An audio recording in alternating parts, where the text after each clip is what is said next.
Good day everyone, my name is John Sulaiman from Group 8. Our topic is all about Art of Emerging Europe. So today, we're gonna tackle about Art of Emerging Europe.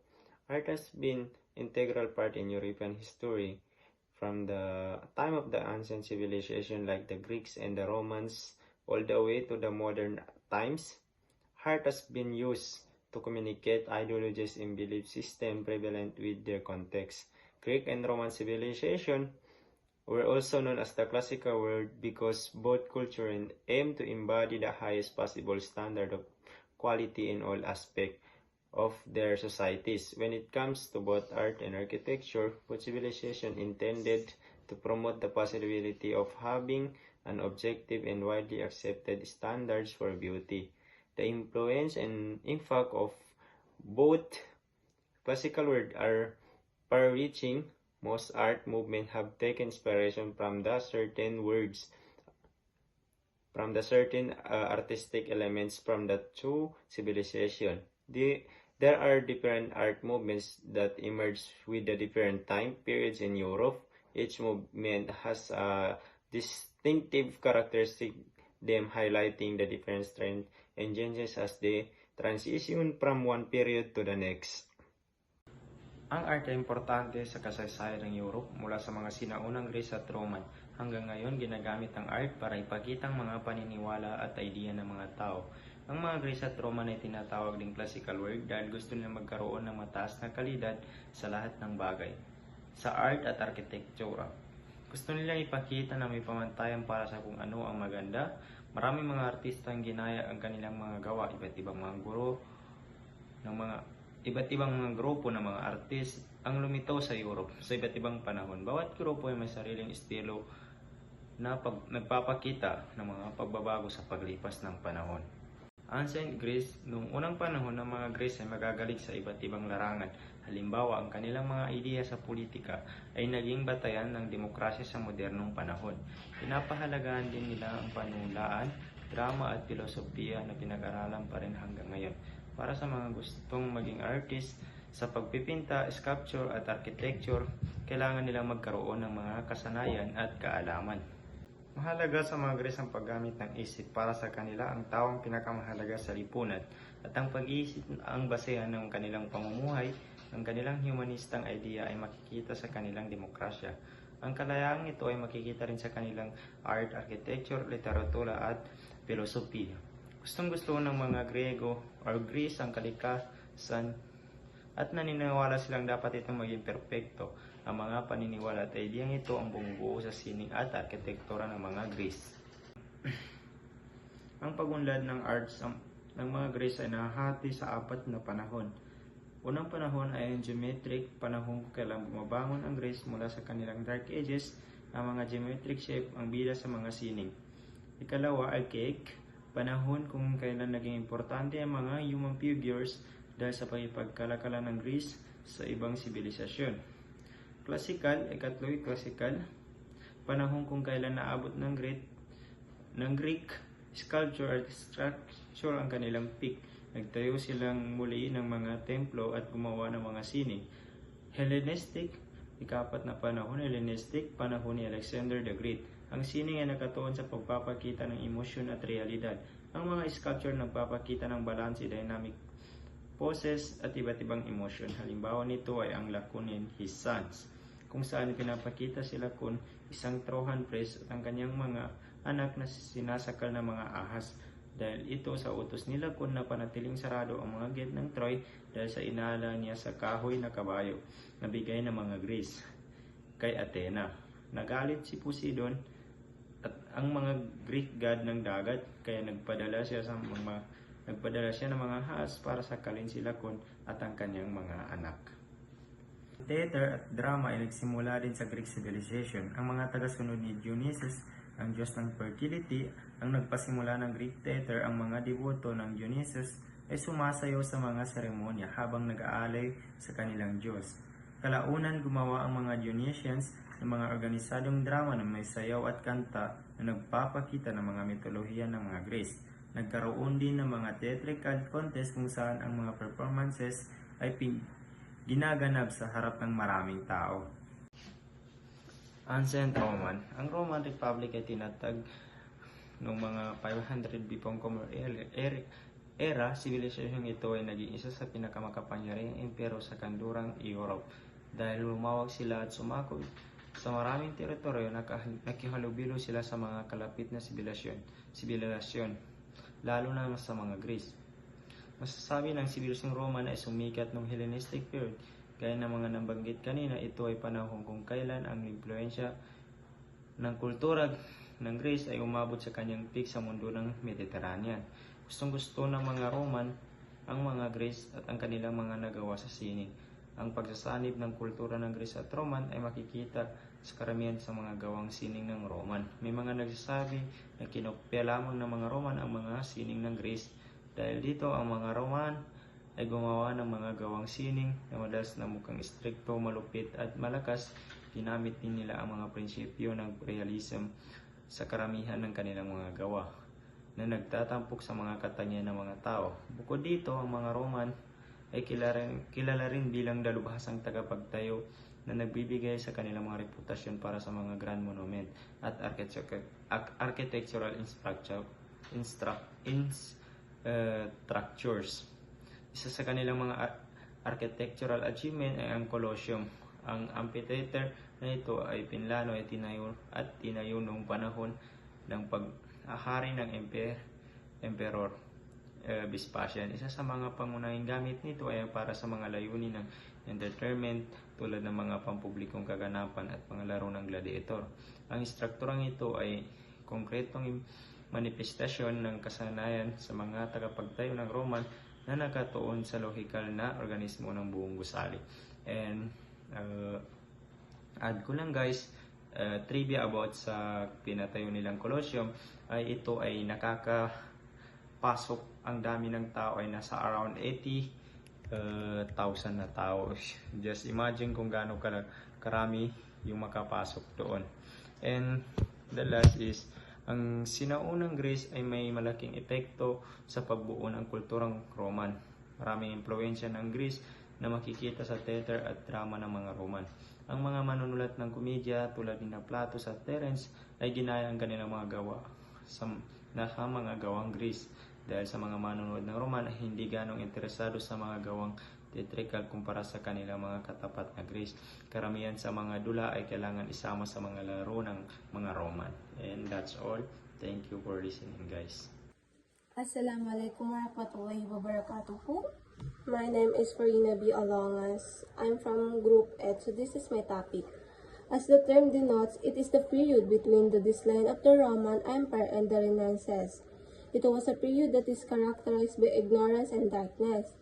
Another dominant characteristic of the period was that the church was the central figure and authority of the period. Since the church was the most important figure, the most important product of the early Middle Age would have to be copied of the Christian scriptures. The printing press came later after the Middle Age, so copies of the scripture were done by hand. These copies were also done with the illustration and decoration which highlight the religion focus of the period. During this time, great cathedrals were also built. These cathedrals can be categorized into two periods. Romanesque, 10,050 to 12,000, inspired by the old Roman Empire, and Gothic, 12,000 to 15,000, which had a more northern flavor. From this Goths, Borgal, and Barbarian. So, ang Middle Age ay ang panahon ng pagitan ng pagbagsak ng Roman Empire at pagsisimula ng Renaissance.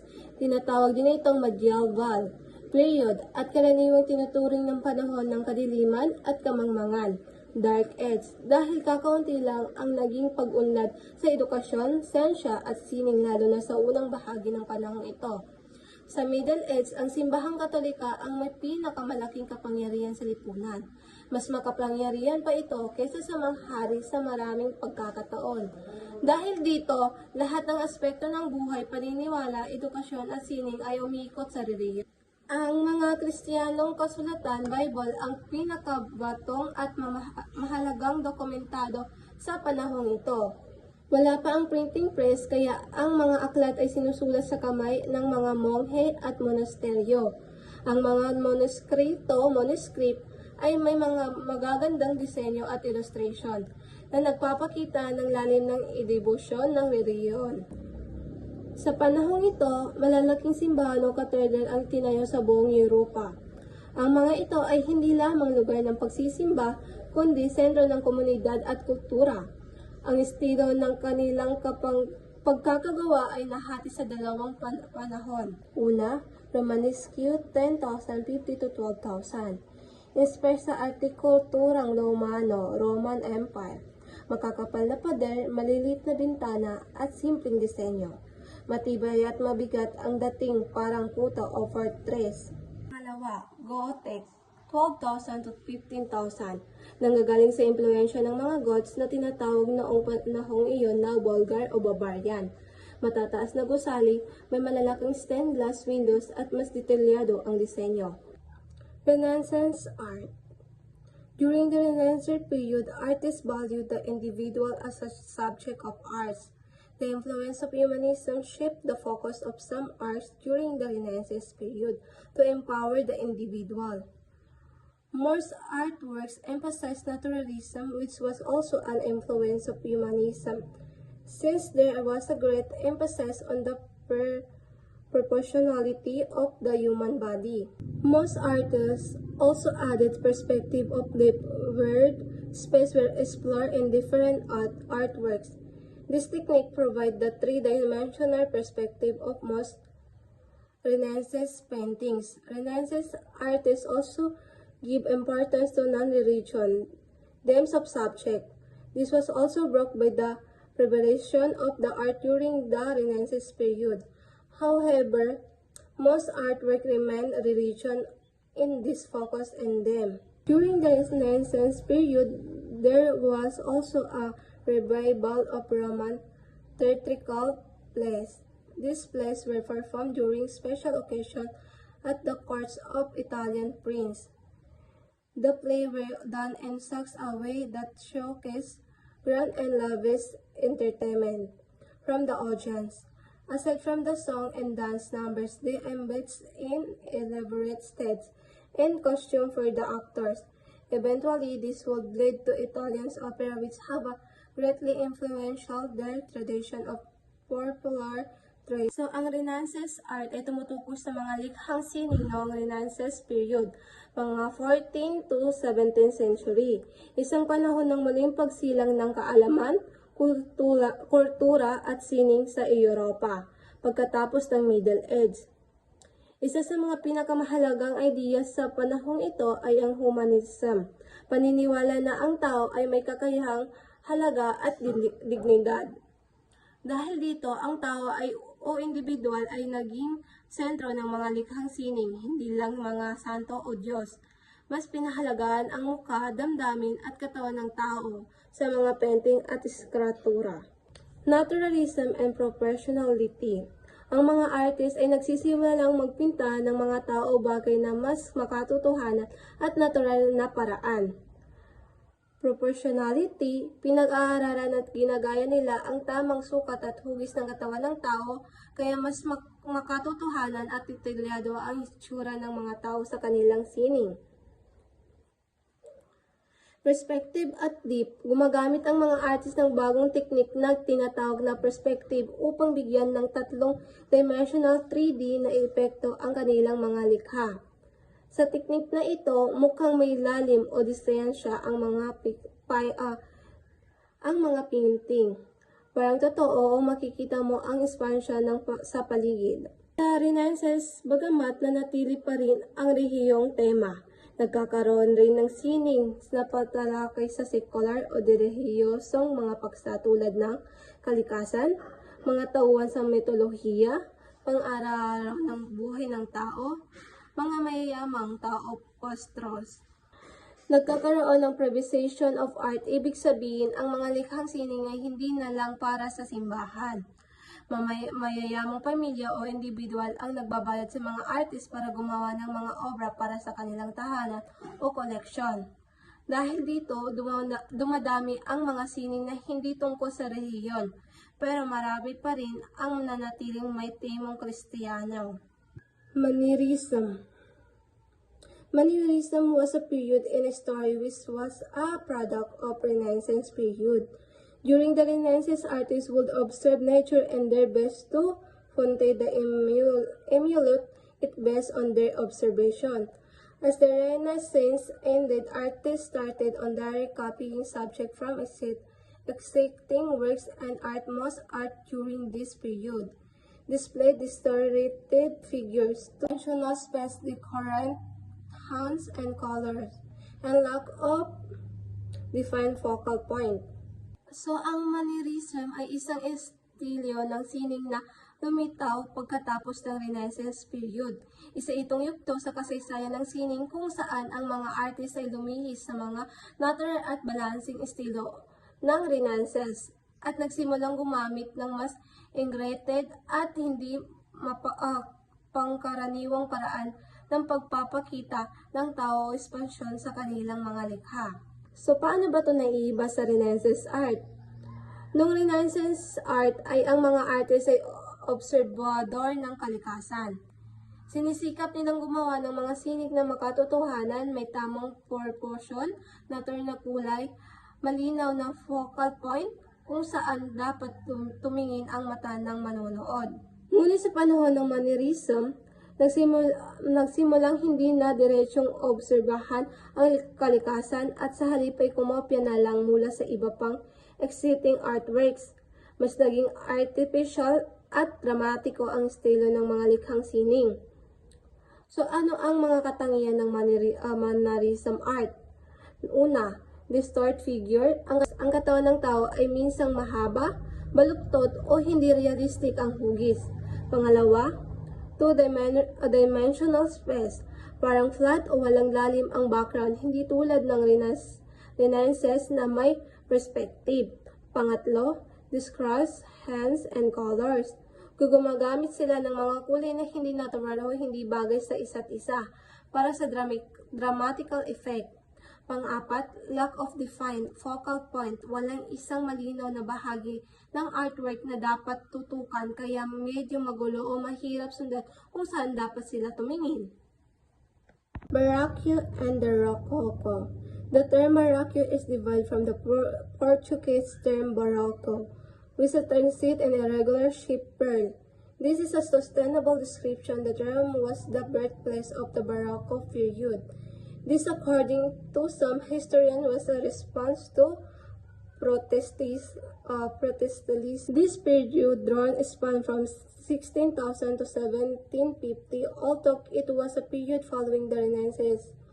It can be said that a lot of artists have developed style and techniques and different from the Renaissance predecessor. Most artists use color for plantes and ornamentation in their works. This was a time when Italy particularly strengthened not only the religion but also other aspects like politics and art. Expansion was the central theme of their period, will become very much evident in the artworks product during this time. Motion and space were taken into consideration by artists like the use of dramatical light and the concept of time. Aside from artwork, music also flourished during the Baroque period. This is because people believed that music could serve as a powerful tool to communicate messages that can evoke certain feelings among its listeners. Baroque music was also described distinguished loud from soft and solo from stable, since this birthplace of this period was in Rome and did not come as surprising that most composers came from Italy. These include Vivaldi, Collard, and Monteverdi. Eventually, the influence of Baroque music spread outside Italy and reached other parts of Europe. Other well-known Baroque composers, including Germany, Bach, and Handel.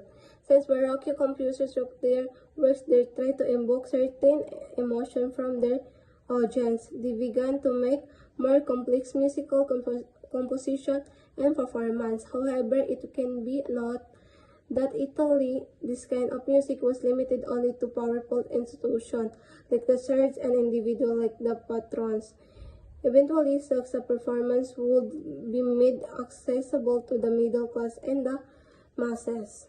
Salitang barbecue ay galing sa salitang Portuguese na baroko, na ibig sabihin ay regular shaped pearl o hindi pantay ang huwis ng perlas. Ginagamit sa salita ito upang ilarawan ang mga sining na sa panahong ito nagkakaiba, engrande at masalimuot na detalyado. Hindi simple o balanse gaya ng sa Renaissance. Kailan ba ito nangyayari at saan nagsimula? Nagsimula ang Baroque period sa Roman Italy at tumagal mula 16,000 hanggang 1750. Ayon sa ilang historiado, ito ay naging tungon sa simbahan Katolika laban sa Protestantismo na siyang dahilan ng paghihiwalay ng ilang Kristiyanong grupo mula sa simbahan. Layunin ng simbahan na palakasin ang pananampalataya ng mga tao sa pamamagitan ng mapangyarihan at emosyonal na sining. So, ang itsura ng Baroque art ay mas dramatic kumpara sa Renaissance art. Gumagamit ng makukulay na palette, patingkad na kulay at masiselang disenyo at dekorasyon. Inilalarawan ang emosyon, galaw at tensyon. Gumagamit ng teknik tulad ng dramatic lighting, malakas ang construct ng liwanag at madilim. Tinatawag ding karo-koro. Motion and space. Gumagalaw ang mga tauhan sa painting, parang may kwento sa loob ng larawan. Concept of time. Pinapakita ang kilos na eksaktong sandali ng isang pangyayari. Ng Baroque art, hindi lang ito tungkol sa ganda, may layunin itong mapukaw ng damdamin at magpakita ng kapangyarihan, lalo na ng simbahan at ng estado, gobyerno. Sa Italy, ginagamit din ito upang mapalakasin ang relihiyon, politika at kultura sa panahon ng pagpapalawak ng impluwensya.